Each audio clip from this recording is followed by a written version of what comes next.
les marchés financiers avec IG Markets, CFD Trading. Bonjour, c'est Gilles du site boursicoté.com. Voici l'analyse technique du CAC 40 pour la journée du vendredi 9 mars 2012. Avec aujourd'hui une séance très hésitante et assez équilibrée puisqu'après une ouverture à 3484,59, nous avons marqué un plus bas à 3464,74, un plus haut à 3507,52 avant de terminer en clôture à 3487,48 points. Le CAC 40 gagne 0,26% sur cette séance, un peu plus de 9 points gagnés par rapport au cours de clôture d'hier. C'est donc une séance qui vient s'inscrire dans la continuité, mais avec un certain essoufflement du point de vue de la dynamique haussière ici, qui était partie donc du plus bas laissé mardi soir. On est dans la continuité, on vient inscrire un doji juste sous ce support ici. Et en fait, par rapport à ce que je vous disais hier sur l'effacement de ce mouvement de baisse, eh bien, on continue dans la symétrie. Du point de vue des indicateurs, pas de gros changements, toujours un RSI qui vient de casser donc sa dynamique. Bon, maintenant il y a quelques jours, qui s'enfonce légèrement. On a toujours une course légèrement négative du point de vue du RSI.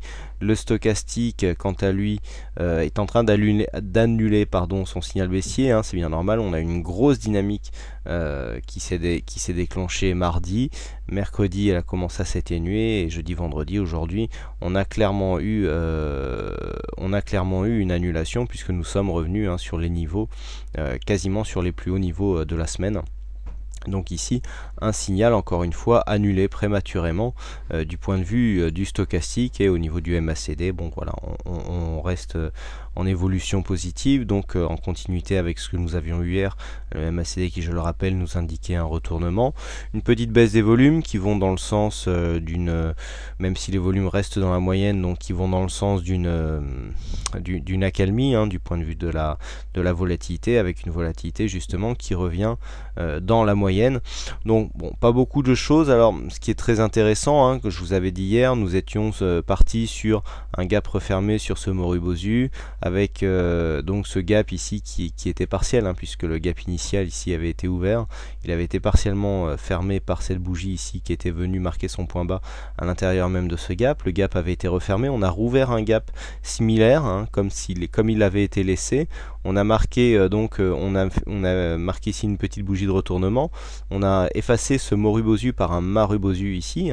Ce sont les mêmes bougies, mais qui sont tout simplement inverses. Le Marubosu est vert. On est revenu quasiment clôturé sur les niveaux d'ouverture de mardi. Et lundi, nous avions un doji. Et bien, nous avons remarqué quasiment le même doji sur cette séance, sauf que si vous regardez bien par rapport au support haussier que nous avions, qui était un support donc je dirais de la tendance moyen terme, eh bien ce doji vient marquer son point haut proche ici de cette trendline comme une résistance, alors que nous étions précédemment sur une phase de support. Donc bon, pour l'instant, du point de vue de la tendance, j'irai un peu plus long, moyen court terme, je reste toujours sur mon optique de fin de tendance moyen terme, avec une cassure ici. On revient sous cette zone comme une résistance, et donc tant que l'on n'a pas cassé ici cette zone de point haut, à savoir la zone des 3514,15, eh bien on est sur une configuration baissière. Donc personnellement, j'aurais pris ici au contact de ce support. Il est possible de prendre des positions vendeuses, même s'il n'y a pas encore une fois le signal qui arrive. On peut toujours jouer le coup en plaçant un stop juste au-dessus des plus hauts de la semaine. De la semaine précédente, mais bon, on sait que même sur cette phase technique ici, il vaut mieux attendre le signal, puisque ici on peut remonter, on peut continuer à allonger cette trendline avant de confirmer la cassure. Donc là, la cassure sera confirmée en cas de baisse supérieure à cette zone ici, est 3360. Donc pour l'instant, on en est loin, c'est juste, on essaye juste d'échafauder des hypothèses et donc des probabilités. Pour l'instant, aucun signal ne vient vraiment entériner cette possible baisse, puisque nous sommes revenus quand même sur des zones de cotation équilibrées et il n'y a pas eu de grosse attaque baissière sur cette séance. Comme nous sommes vendredi, je vous propose une vue hebdomadaire des marchés. Voilà, donc nous étions sur une phase ici où nous étions sur une dynamique. On voit bien hein, le support qui correspond peu ou prou à ce que nous avons sur la vue court terme, donc avec des premières attaques qui avaient commencé donc les 2 précédentes semaines, et puis la semaine dernière je vous avais indiqué une cassure de ce support. Là on voit bien qu'on était revenu en clôture juste sur la zone, et là on n'a pas réussi à réintégrer. On vient marquer un plus haut plus bas que le précédent plus haut, hein. Je rappelle le plus haut de la semaine dernière, il se situe à 3514,15. Le plus haut de cette semaine se situe à 3507,52. On vient inscrire un nouveau plus bas par rapport à cette semaine, et donc c'est une configuration qui va un peu dans le même sens que ce que nous avons sur la vue journalière. J'irais plutôt orienté ici dans une phase de consolidation. Donc ici au niveau de cette vue, il est clair que l'on peut venir consolider, donc on est toujours sous le coup de cette phase de baisse ici que nous avions connue lors de l'été 2011, et lorsque l'on s'approche un peu, eh bien nous pouvons marquer que les plus hauts de la semaine dernière et donc de cette semaine correspondent au retracement des 61,8% de cette descente, hein, puisque nous étions à 3515,4, et je vous rappelle donc les plus hauts de la semaine dernière, eh bien ils sont à 3515,15. Donc on est vraiment juste en dessous, hein. J'ai toujours tendance à dire qu'on n'est pas au point près sur ce genre de tendance, surtout moyen terme, mais là justement on est à quelques dixièmes. Donc est-ce un hasard? Est-ce encore une fois les Fibonacci qui donnent toute la mesure de leur bien de leur puissance, hein, puisqu'on sait qu'ils donnent en général des zones de retracement relativement travaillées, surtout les 61,8, hein, c'est une zone critique si on reprend la suite et donc les ratios de Fibonacci. Donc là on peut très bien s'attendre, alors tant qu'on oscille ici entre la zone, donc vous voyez qu'on est venu s'appuyer sur le 50, qui je le rappelle hein, n'est pas un retracement de Fibonacci, c'est un retracement mais qui ne fait pas partie de la liste de Fibonacci, hein. Il y a une vidéo sur le retracement Fibonacci qui est sur le site, hein. Vous allez dans les indicateurs techniques sur la page des Fibonacci, il y a une vidéo qui explique très bien comment ont été faits ces retracements. Donc ici on est venu inscrire un plus bas. Vous voyez que cette zone ici est une zone de support importante, puisque cette zone des 3360 hein, qui correspond donc à ces 50% était précédemment une zone de résistance. On le voit bien ici, on était sur ce support, et là c'était une résistance sur cette bougie. Donc bon, une cassure pourrait nous donner un prochain objectif ici à 3290 points, mais on voit bien que du point de vue de la vue moyen terme, eh bien, nous serions plutôt sur une sortie de cette dynamique avec un risque baissier qui viendrait se faire suite à une consolidation. Donc pour l'instant il n'y a pas grand chose. Vous voyez que du point de vue de la tendance, je dirais de la tendance vraiment moyen long terme, si nous avons ces deux plus bas ici, hein, qui sont légèrement haussiers, on pourrait venir s'appuyer ici sur cette zone des 3000 points, sans pour autant venir remettre en cause le fond même de la tendance, hein, moyen long terme ici.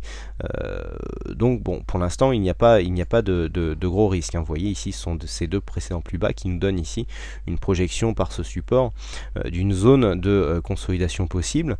Vous voyez que les plus hauts n'ont pas énormément progressé. On est venu marquer ici un plus haut sur la zone des 3400. Bien sûr, cette bougie, on était à 3411.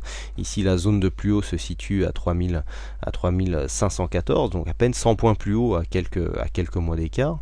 Donc le risque de consolidation est relativement fort.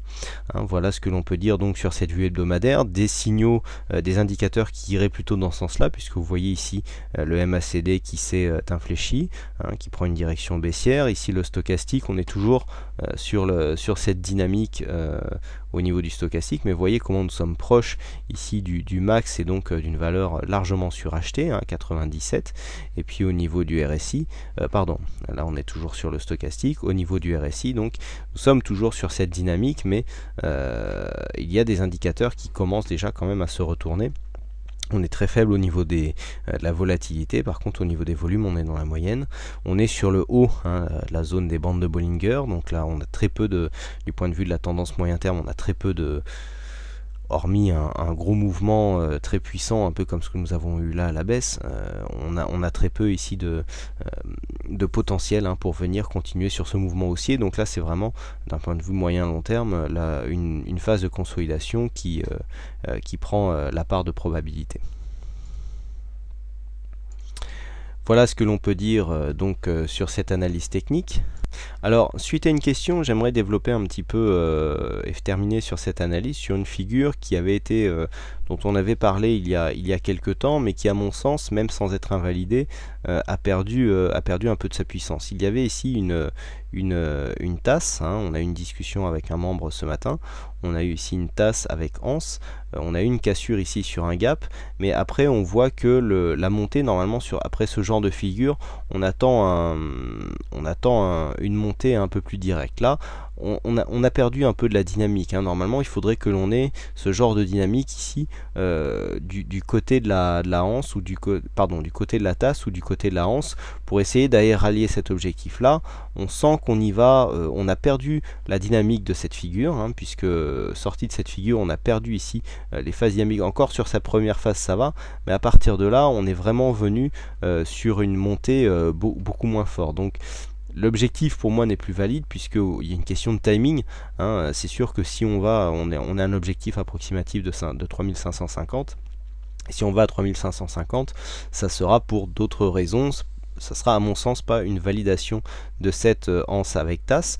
Alors c'est vrai que de cette tasse avec anse. Alors c'est vrai que la figure existait, c'est vrai qu'on a une belle sortie sur gap, mais à mon sens là on a perdu la dynamique qui s'était créée suite à cette sortie, puisque là nous sommes dans une phase d'essoufflement. Alors encore une fois, cela ne veut pas dire que l'objectif est invalidé, cela veut tout simplement dire que cette figure n'a pas tenu ses promesses en termes d'objectif, puisque on a perdu la dynamique entre temps. Donc j'espère que ça répondra à la question qui m'a été posée ce matin et sur laquelle on a discuté un petit moment sur le chat. Voilà, aujourd'hui c'est donc Milo qui a gagné au jeu du fixing, et puis quant à moi il ne me reste plus qu'à vous souhaiter à toutes et à tous une bonne soirée, bonne chance dans vos trades. Je vous rappelle que je suis toujours en préparation et que j'espère vous rencontrer nombreux lors de la prochaine conférence qui aura lieu au salon de l'analyse technique à l'espace Pierre Cardin, rue des Champs-Élysées à Paris. J'espère vous rencontrer nombreux, hein. Donc la conférence aura lieu le vendredi 23 mars à 12h, hein. Donc ce sera une heure de 12h à 13h.